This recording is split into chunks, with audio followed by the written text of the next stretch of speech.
What if a single plant-based medicine can interrupt addiction, reveal deep life insights, and reboot the brain all in one night? Today, we're going to dive deep into this most controversial substance in the world, Ibogaine. Ibogaine has been called everything from a miracle cure to a dangerous hallucination. Some say it saved their life. Others warn it can take it. So, what's real, what's hype, and what does the science actually say? Ibogaine comes from the bark of the Tabernatha iboga shrub, native to Central Africa. For generations, it's been used in spiritual ceremonies by the Bitwi tradition. In the modern world, it's gained a reputation for something very different: its potential to interrupt addiction.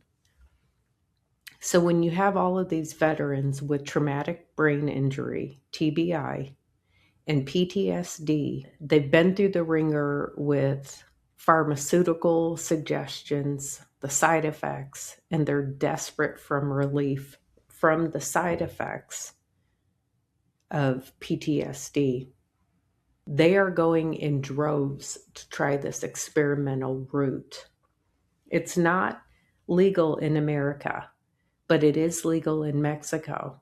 And for the price tag of about $7,500, you can go down there into a medical setting and ingest this plant bark to have this experience that supposedly resets the brain. So I'm going to do a deep dive and just kind of discuss what it is and what it isn't.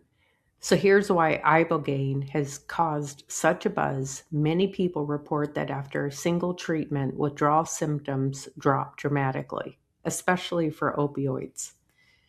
Now that we've had this influx of fentanyl into America, you have people who want to get clean. And just going to a 12-step meeting isn't enough. The withdrawals from opiates or opioids is so intense, it can cause someone their life. But here you have someone who wants to get clean and sober, and now they're promised this one-step fix with Ibogaine. Some people describe it as vivid, the review experience that helped them understand trauma, patterns of the root of addiction. Does it reduce cravings? Does it give you strong introspection?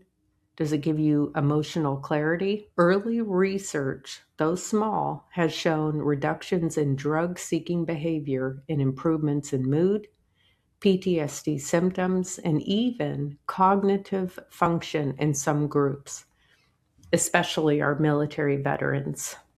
Ibogaine can cause serious heart issues. Specifically, it can disrupt electrical activity in the heart, which in rare cases has been fatal. This is not a DIY substance. Do not try it yourself.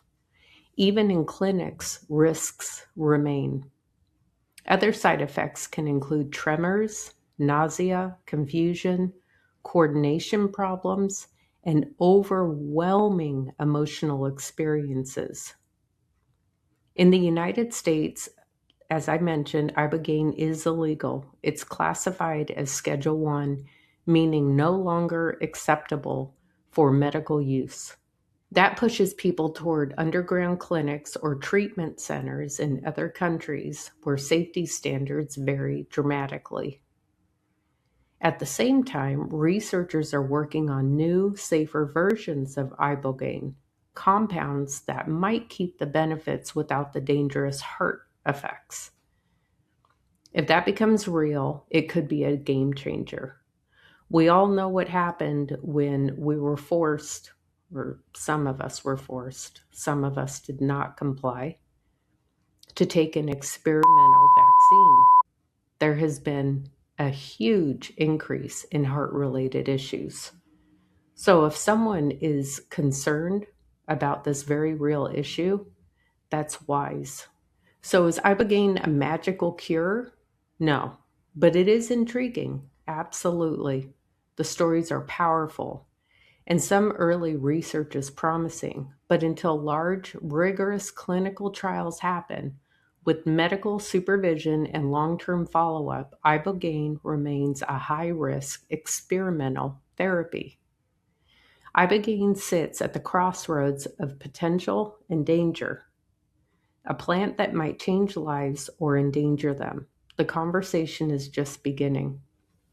I woke up today and I found out that a prominent neuroscience doctor who has been using Ibogaine with veterans suffering from the combination of TBI, traumatic brain injury, and PTSD to help them with the risk of suicide, to decrease it.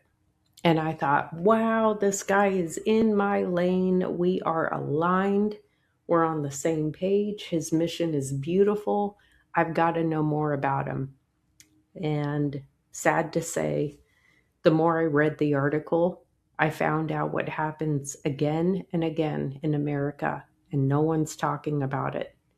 He took his own life on October 5th, 2025. Leaving behind his wife and young children.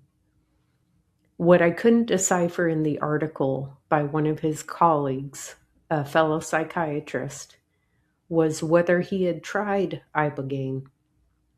When you're desperate for relief from depression, some are willing to take any chance. I don't know if he tried this or not.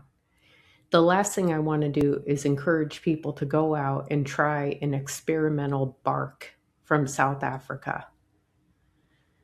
We have a modern society where our bodies are constantly fighting off radiation poisoning, ultra-processed foods. I worry about our water sources at times, and we have a hyperinflation. When you put those stresses on a Western American body, and then you take something from the jungles of Africa and say, this is going to fix you, I think at this point it might be too risky for the relief that people are seeking. So what can someone do that has suicidal ideation, opiate addiction, traumatic brain injury, and PTSD? When it comes down to it, at the end of the day, sometimes the great physician is all we have, and that's enough. I remember saying that in a meeting once. I said, if the whole world is against me, but I have God, that's enough. Me and him are enough, or he and I. My message is going to be consistent, and it's going to be as clear as possible. If you're suffering from any type of addiction, please, please get medical treatment. Don't hide. There's no shame in it. If we can slowly detox off of whatever we're addicted to, and you just take it down a notch, stop with the pills, stop with the ultra-processed foods, connect with nature, and by all means, connect with God, you have a fighting chance. Nobody should take the ultimate escape, because the mess it leaves just multiplies and spreads that grief with all the people who love you. So hang on, try to get help, keep coming back for my videos. I tell it how it is, straight talk from someone who's escaped all of those addictions by God's grace. You are loved, you are unique, you have a message that could help save others. Thank you.